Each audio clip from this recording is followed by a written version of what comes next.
Welcome students. आज हम class 10वीं के लिए सोशल साइंस की क्लासें बीआरएम ऑनलाइन क्लासेज में लेके आए हैं।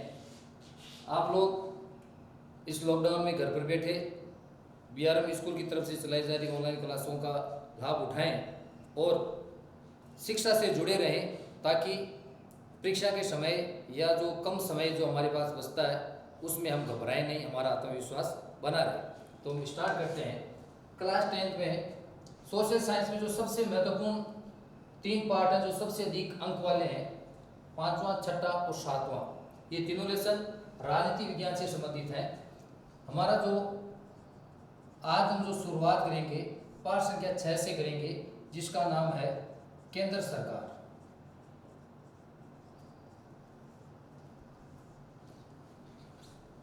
किसी भी जो देश हो या राज्य हो या समाज हो या परिवार हो, उस समाज, परिवार या राज्य को चलाने के लिए कुछ व्यवस्थाएं की जाती हैं।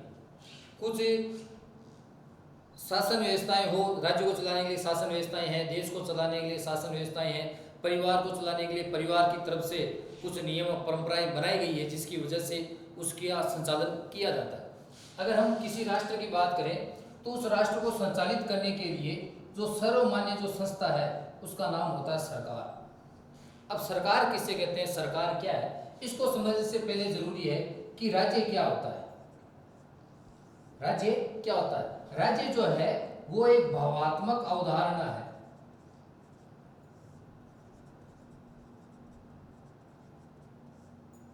राज्य जो है वो एक कैसी अवधारणा है? भावात्मक अवधारणा। भावात्मक अवधारणा क्यों माना गया है? क्योंकि राज्य जो है वो अमूर्त है, अमूर्त व अदृश्य संस्था है। कैसी संस्था है? अमूर्त व अदृश्य संस्था। इसीलिए राज्य को भावात्मक अवधारणा माना गया। अमूर्त का मतलब उसका कोई निश्चित आकार नहीं है, हम उसे मूर्त रूप नहीं दे, उसका अमूर्त निश्चित आकार नहीं है, अदृश्य उसे देखा नहीं जा सकता। मैं सामने खड़ा हूँ, मेरा एक निश्चित आकार है, आप मुझे देख रहे हो। मैं अदृश्य, मैं दृश्यवान हूँ, आप मुझे देख सकते हो, मेरे बारे में बता सकते हो, ऐसे है, इसकी संरचना ऐसी है। लेकिन राज्य के बारे में हम ये अमूर्त और अदृश्य इसलिए संस्था माना गया है, इसलिए एक भावात्मक अवधारणा है। तो इस राज्य को अमूर्त से मूर्त रूप प्रदान करना व अदृश्य से दृश्यवान जो संस्था बनाती है, उसी संस्था को सरकार कहा गया है। कहने का मतलब यह है कि सरकार वह संस्था है जो राज्य को मूर्त रूप प्रदान करती है, जो राज्य को दृश्यवान बनाती है, उसे क्या कहा गया है? सरकार कहा गया है। मतलब क्या हुआ कि राज्य एक भावात्मक अवधारणा है। क्यों है भावात्मक अवधारणा? क्योंकि राज्य अमूर्त व एक अदृश्य संस्था है। इस राज्य जो अमूर्त व अदृश्य है, इसे मूर्त रूप प्रदान करने वाली जो संस्था है, उसे क्या कहा गया है? सरकार कहा गया है। अगर हम सरकार के विभिन्न स्तरों की बात करें तो मुख्य रूप से विभिन्न देशों में सरकार के प्रमुख रूप से 2 स्तर पाए जाते हैं, एक राष्ट्रीय स्तर पर और एक प्रत्येक राज्य में। जो राष्ट्रीय स्तर पर जो सरकार है उसे केंद्र सरकार या संघीय सरकार कहा गया है, और प्रत्येक राज्य में जो सरकारें हैं उन्हें राज्य सरकार कहा गया है। हम सबसे पहले सरकार का जो स्तर है केंद्र सरकार, उसके बारे में हम अध्ययन करेंगे। तो देखें आप लोग, केंद्र सरकार। सरकार जो है, सरकार के 2 प्रमुख रूप से 3 अंग होते हैं। सरकार जो है उस सरकार के कितने अंग होते हैं? 3 अंग।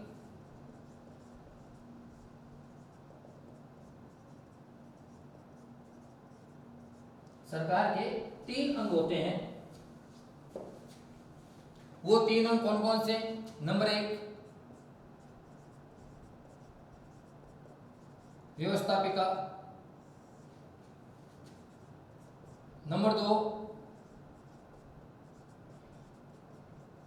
कार्यपालिका, नंबर 3 न्यायपालिका। ये सरकार के प्रमुख रूप से 3 अंग हैं। व्यवस्थापिका, इसका एक अन्य नाम भी है जिसे कहा गया है विधायिका। व्यवस्थापिका या विधायिका, दूसरा अंग है कार्यपालिका और तीसरा अंग है न्यायपालिका। ये सरकार के 3 अंग हैं। ये 3 अंग न केवल संघीय सरकार में बल्कि जो राज्य स्तरीय सरकारें हैं, उन राज्य स्तरीय सरकारों में भी सरकार को 3 अंगों में संगठित किया गया। हम सबसे पहले सरकार का जो प्रथम अंग है व्यवस्थापिका, उसके बारे में अध्ययन करेंगे। लेकिन व्यवस्थापिका का अध्ययन करने से पहले हमें यह समझना जरूरी है कि व्यवस्थापिका क्या होती है, क्या उसका काम है, कार्यपालिका क्या होती है, क्या उसका काम है, और न्यायपालिका क्या करती है। व्यवस्थापिका या विधायिका सरकार का वह अंग जो देश के लिए कानून का निर्माण करती है, उसे क्या कहा गया है, व्यवस्थापिका या विधायिका कहा गया है। कार्यपालिका क्या करती है, व्यवस्थापिका या विधायिका के द्वारा जो कानून बनाया गया है उस कानून को देश में लागू करना, उस कानून को देश में क्रियान्वित करना, ये काम सरकार का दूसरा अंग कौन सा, कार्यपालिका करती है। तीसरा है न्यायपालिका। न्यायपालिका इन दोनों के द्वारा बनाया गया जो कानून है, व्यवस्थापिका और कार्यपालिका के द्वारा बनाया गया जो कानून है, उस कानून की समीक्षा करती है, समीक्षा जांच करती है। समीक्षा किस बात की, जांच किस बात की करती है कि व्यवस्थापिका या कार्यपालिका के द्वारा बनाया गया कानून जनता के हितों की सुरक्षा करता है या नहीं करता है, जनता के मौलिक अधिकारों को ठेस तो नहीं पहुंचा रहा है, इनके द्वारा बनाया गया कानून अवैध तो नहीं है। अगर अवैध है तो उसे न्यायपालिका उसकी समीक्षा करके ऐसे कानून को रद्द घोषित कर सकती है। तो ये सरकार के जो प्रमुख अंग है, इनके ये अर्थ थे। सरकार का जो पहला अंग है व्यवस्थापिका, उसके बारे में देखते हैं।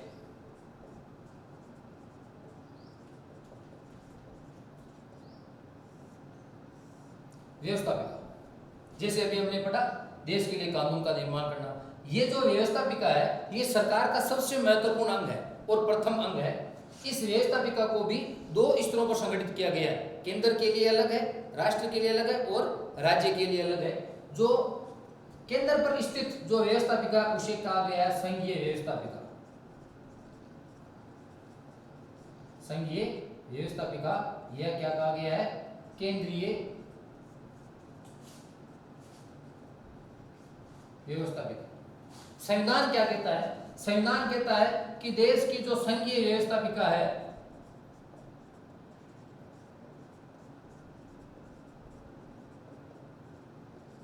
देश की जो संघीय व्यवस्थापिका है उसे क्या नाम दिया गया है, संसद नाम दिया गया है। क्या नाम दिया गया है, संसद। भारत की जो संघीय व्यवस्थापिका है उसे किस नाम से जाना जाता है, संसद। मतलब क्या हुआ, देश के लिए कानून निर्माण का कार्य कौन करती है, संसद। संसद देश की वो सर्वोच्च संस्था है जो देश के लिए कानून का निर्माण करेगी।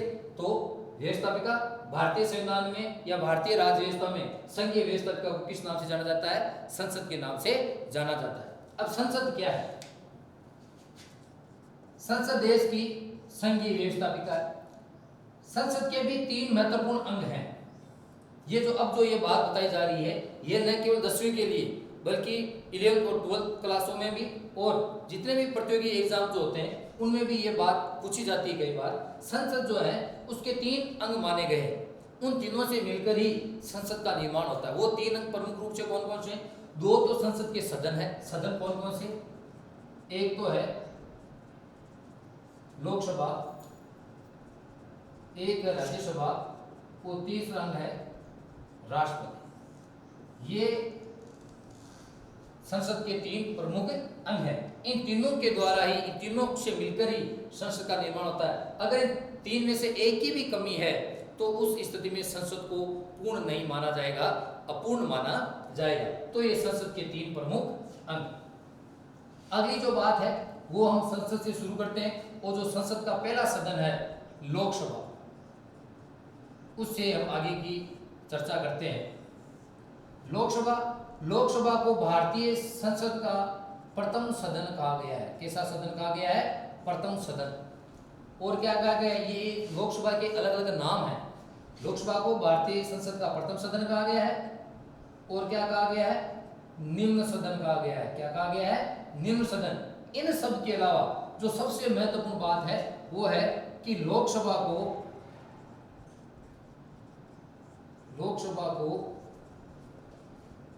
संसद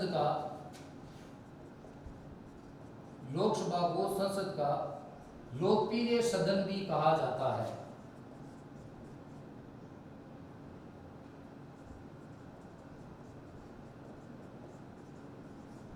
लोकसभा को संसद का लोकप्रिय सदन। लोकप्रिय का मतलब क्या हुआ, लोक यानी लोक, प्रिय यानी पसंद। लोक यानी लोक और प्रिय यानी पसंद। लोगों की पसंद के जो व्यक्ति हैं, चुनाव के दौरान जो उम्मीदवार चुनाव लड़ते हैं, लोग जो है अपनी पसंद के उम्मीदवार को चुनाव में वोट देते हैं और जिसको सर्वाधिक मत या वोट प्राप्त होते हैं वो विजयी होता है और लोकसभा में जाता है। कहने का मतलब क्या हुआ कि लोकसभा संसद का वह सदन है जिसमें लोगों की पसंद के व्यक्ति बैठते हैं। मतलब प्रत्यक्ष रूप से चुने हुए जो उम्मीदवार हैं, जनता के रूप से प्रत्यक्ष रूप से जो चुने हुए जो उम्मीदवार हैं वो लोकसभा में जाते हैं। इसलिए लोकसभा को क्या कहा गया है? संसद का लोकप्रिय सदन कहा गया।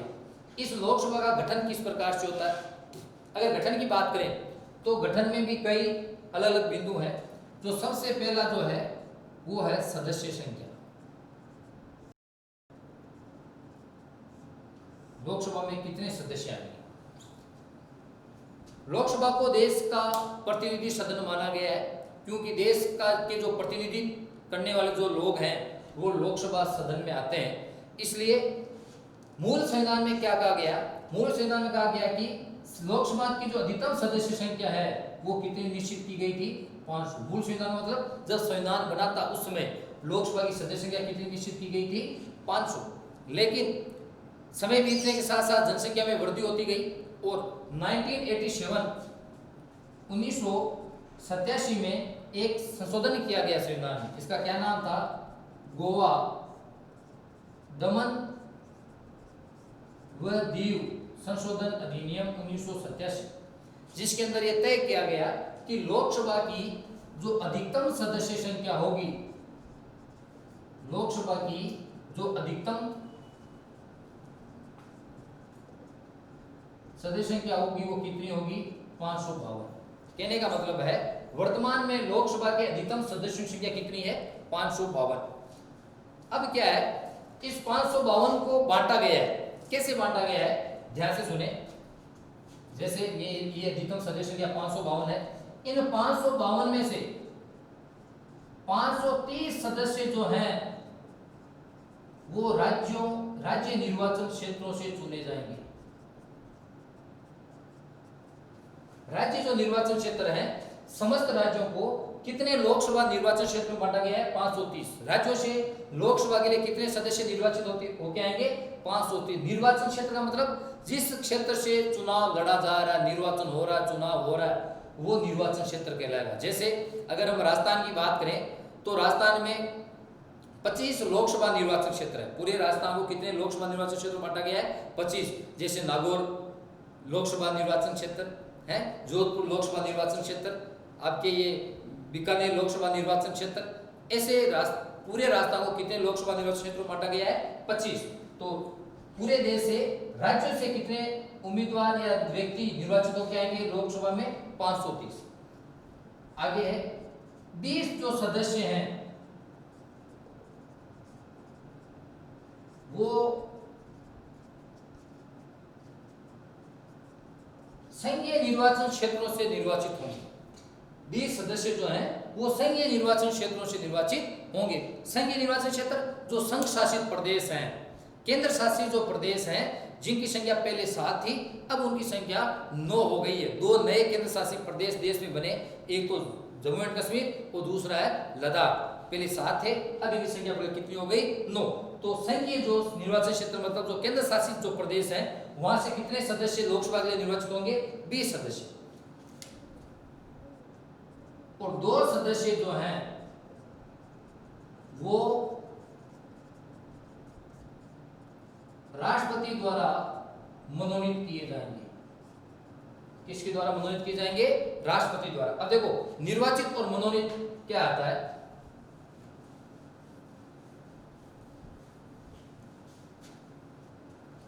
एक बार मैं वापस लिखता हूं। 530 सदस्य जो है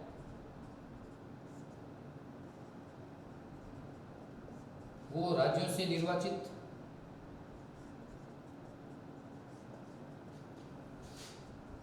20 सदस्य जो हैं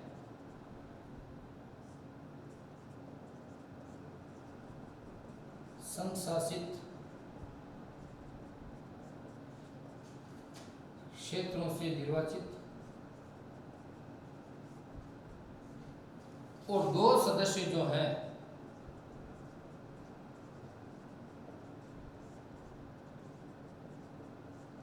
वो राष्ट्रपति द्वारा मनोनीत किए जाएंगे। निर्वाचित और मनोनीत सदस्य दो प्रकार के होते हैं, निर्वाचित सदस्य और मनोनीत सदस्य। निर्वाचित सदस्य तो ऐसे हैं जो चुनाव प्रक्रिया के द्वारा या मतदान प्रक्रिया के द्वारा चुने गए हैं, वो निर्वाचित। और मनोनीत सदस्य वो होते हैं जिन्हें बिना चुनाव लड़े या बिना निर्वाचित किया, जिन्हें बिना चुने हुए मनोनीत किया जाता है, आमंत्रित किया जाता है, वो कहलाते हैं मनोनीत सदस्य। तो लोकसभा की वर्तमान में जो अधिकतम सदस्य संख्या है 552, इस 552 में से 530 सदस्य राज्यों से निर्वाचित होंगे, 20 सदस्य संघ शासित क्षेत्रों से निर्वाचित होंगे और 2 सदस्यों को राष्ट्रपति लोकसभा में क्या करता है, मनोनीत करता है। ये 2 सदस्य कौन हैं? ये 2 सदस्य आंग्ल भारतीय समुदाय से संबंधित होते हैं। आंग्ल भारतीय समुदाय या फिर क्या कह दो, एंग्लो इंडियन समुदाय। आंग्ल भारतीय समुदाय का मतलब क्या हुआ कि जब देश आजाद हुआ तो आजादी के बाद में अंग्रेज जो है वो भारत छोड़कर अपने वतन को चले गए थे, लेकिन कुछ अंग्रेज स्त्री और पुरुष भारत में रहने लगे, उनकी संतानें आज क्या कहलाती है, आंग्ल भारतीय समुदाय में वो शामिल किए जाते। ऐसे लोगों की संख्या भारत में बहुत कम है, इसलिए अगर ये चुनाव लड़े प्रत्यक्ष रूप से तो इनका निर्वाचन होना असंभव है। ऐसे लोगों के हितों की सुरक्षा करने के लिए भारतीय संविधान के लोकसभा में इस समुदाय के 2 सदस्यों को मनोनीत करने का प्रावधान किया गया। तो ये तो थी लोकसभा की सदस्य संख्या। अगर लोकसभा की सदस्य संख्या में आगे बात करें तो लोकसभा में वर्तमान में कुल सदस्य संख्या कितनी है, 545। ये दोनों में अंतर है। अगर आपको यह पूछे कि लोकसभा की अधिकतम सदस्य संख्या कितनी है, तब तो आपको ये बताना है 552। अगर आपको ये पूछे कि वर्तमान में सदस्य संख्या कितनी है, तब आपको बताना है 545। इन 545 में से 543 जो हैं वो तो राज्यों और संघ शासित क्षेत्रों से निर्वाचित होते हैं और 2 सदस्य आंग्ल भारतीय समुदाय से होते हैं जिन्हें राष्ट्रपति क्या करता है, मनोनीत करता है। अगला लोकसभा के गठन में अगला जो बिंदु है वो है निर्वाचन।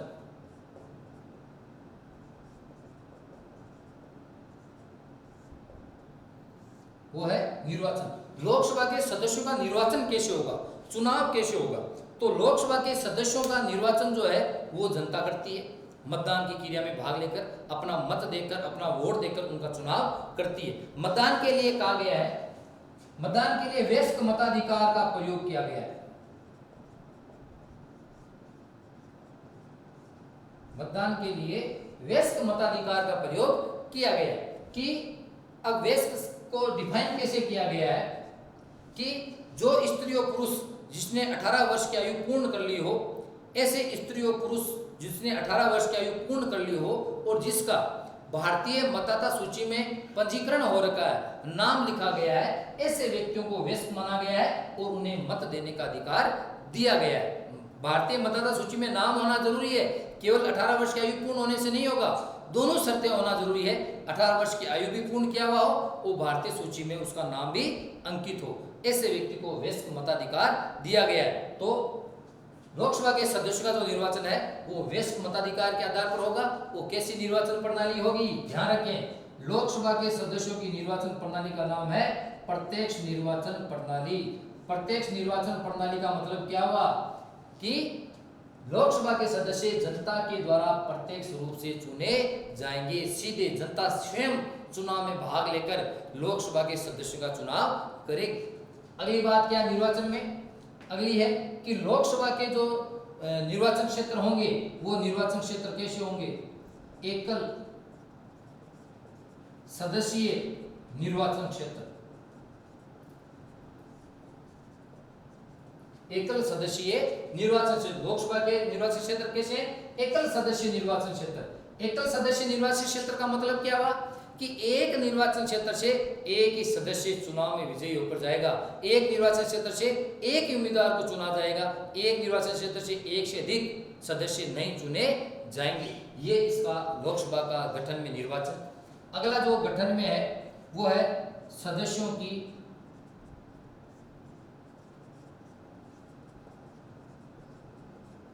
योग्यताएं। हर कोई व्यक्ति जो है लोकसभा का सदस्य नहीं बन सकता। उसके लिए कुछ शर्तें, कुछ योग्यताएं तय की गई है, उन योग्यताओं को पूरा करना आवश्यक है। वो शर्तें, योग्यताएं क्या है, हम अलग अलग अध्ययन करेंगे। सबसे पहली योग्यता है वह है भारत का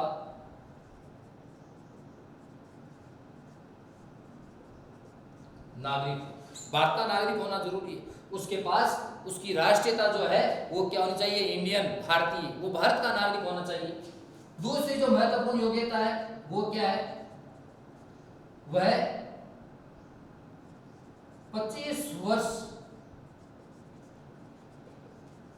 की आयु प्राप्त कर चुका हो।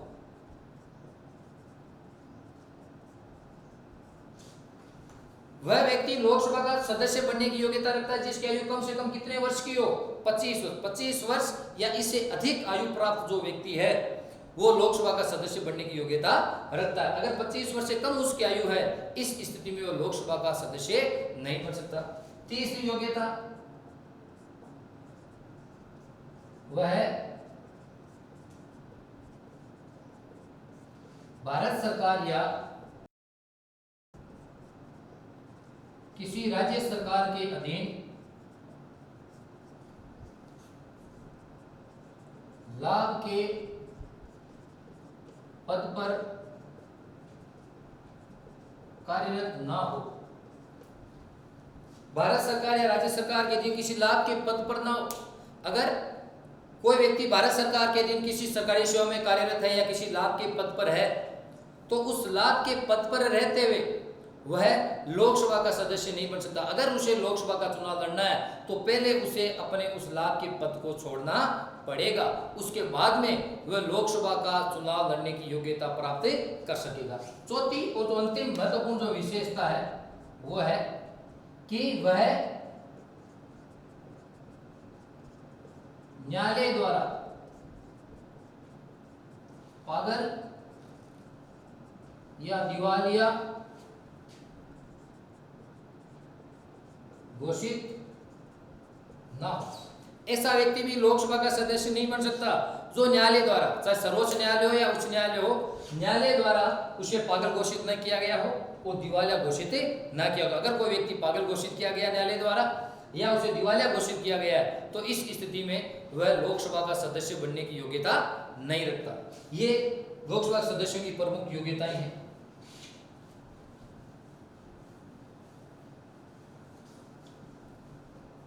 अगले जो गठन में है लोकसभा में वो है कार्यकाल।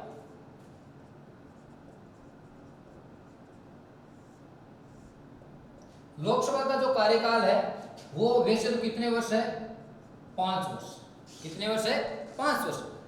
ये अधिकतम कार्यकाल की सीमा 5 वर्ष, लेकिन ये निश्चित नहीं है। ये क्या नहीं है, निश्चित नहीं है। क्यों नहीं है, क्योंकि लोकसभा को 5 वर्ष से पहले भी उसके कार्यकाल को समाप्त किया जा सकता, उसे भंग किया जा सकता है। और लोकसभा को भंग करने का कार्य कौन करता है, राष्ट्रपति करता है। लोकसभा को भंग कौन करेगा, राष्ट्रपति करेगा। लेकिन ध्यान से सुनिए आप, लोकसभा को भंग करने का आदेश तो कौन देगा, राष्ट्रपति देगा। लेकिन राष्ट्रपति स्वविवेक से ये कार्य नहीं करेगा। राष्ट्रपति अपनी इच्छा से लोकसभा को भंग नहीं कर सकता। क्यों नहीं कर सकता, संविधान क्या कहता है कि लोकसभा को राष्ट्रपति समय से पूर्व भंग कर सकता है, लेकिन इस आशय का सुझाव या परामर्श उसे प्रधानमंत्री दे। कहने का मतलब क्या हुआ कि प्रधानमंत्री के परामर्श पर ही राष्ट्रपति लोकसभा को समय से पूर्व भंग कर सकता है। अब प्रधानमंत्री के परामर्श है, क्यों, इसका भी कारण है, क्योंकि लोकसभा का नेता किसको माना गया है, प्रधानमंत्री को माना गया है। इसलिए प्रधानमंत्री के परामर्श पर राष्ट्रपति लोकसभा को उसके कार्यकाल के 5 वर्ष के समय से पूर्व भंग कर सकता है। अगली बात बहुत महत्वपूर्ण, और ऐसा अब तक कितनी बार हो गया है? 9 बार। देश में 9 बार ऐसी परिस्थितियां मौजूद हुई है या उत्पन्न हुई है कि जब प्रधानमंत्री के परामर्श पर राष्ट्रपति ने लोकसभा को उसके कार्यकाल से पूर्व क्या किया है? भंग किया है। लोकसभा के गठन में अगला बिंदु है पदाधिकारी।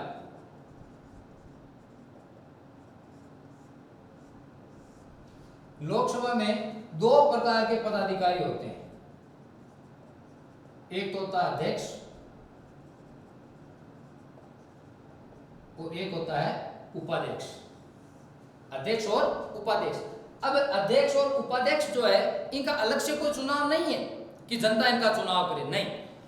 अध्यक्ष और उपाध्यक्ष, संविधान क्या कहता है कि लोकसभा के जो सदस्य हैं, वो कुल जो सदस्य हैं वो अपने में से ही किसी एक को क्या बनाएंगे? अध्यक्ष बनाएंगे, और किसी एक को क्या बनाएंगे? उपाध्यक्ष बनाएंगे। तो लोकसभा के जो कुल सदस्य हैं वही अपने में से किसी एक को क्या बनाएंगे? अध्यक्ष, और वही अपने में से किसी एक को क्या बनाएंगे?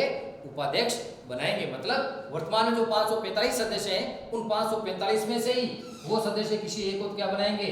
अध्यक्ष बनाएंगे, और किसी एक को क्या बनाएंगे? उपाध्यक्ष बनाएंगे।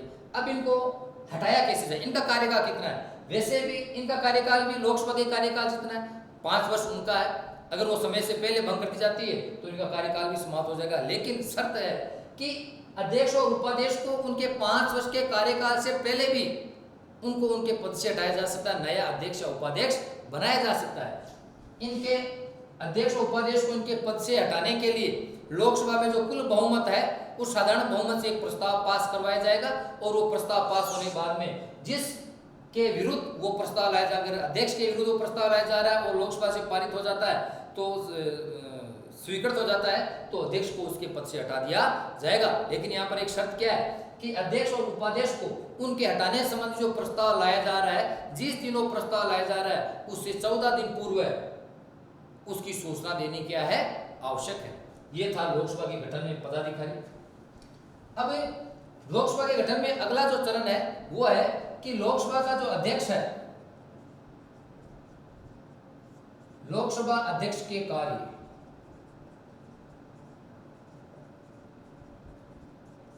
लोकसभा अध्यक्ष के कार्य। एक लोकसभा का अध्यक्ष होने के नाते लोकसभा अध्यक्ष के कार्य क्या क्या है? सबसे पहला कार्य क्या है? लोकसभा अध्यक्ष का कार्य है कि वह सदन में शांति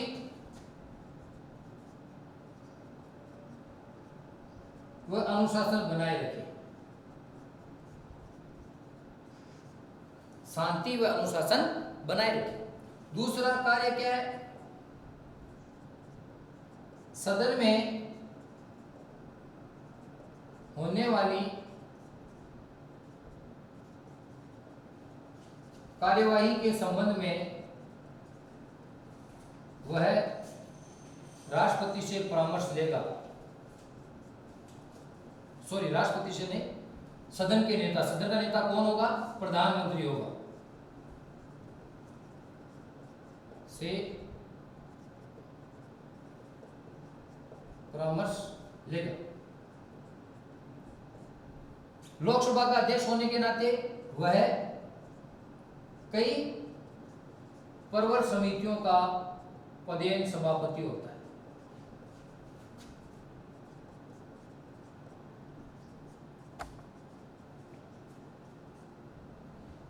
पदेन अध्यक्ष होता है। और जो चौथा सबसे महत्वपूर्ण कार्य है लोकसभा के अध्यक्ष का, वो है लोकसभा में रखा गया कोई विधेयक, लोकसभा में रखा गया कोई विधेयक धन विधेयक है या नहीं, इसकी जांच करता है। कहने का मतलब क्या हुआ? लोकसभा में जो विधेयक रखा जा रहा है वो विधेयक धन विधेयक है या कोई और विधेयक है, इसकी जांच भी कौन करता है? लोकसभा का अध्यक्ष करता है। आज की हमारी क्लास से इतनी रहेगी। अगली कक्षा के लिए आप हमारे ऑनलाइन चैनल से बने रहिए। धन्यवाद।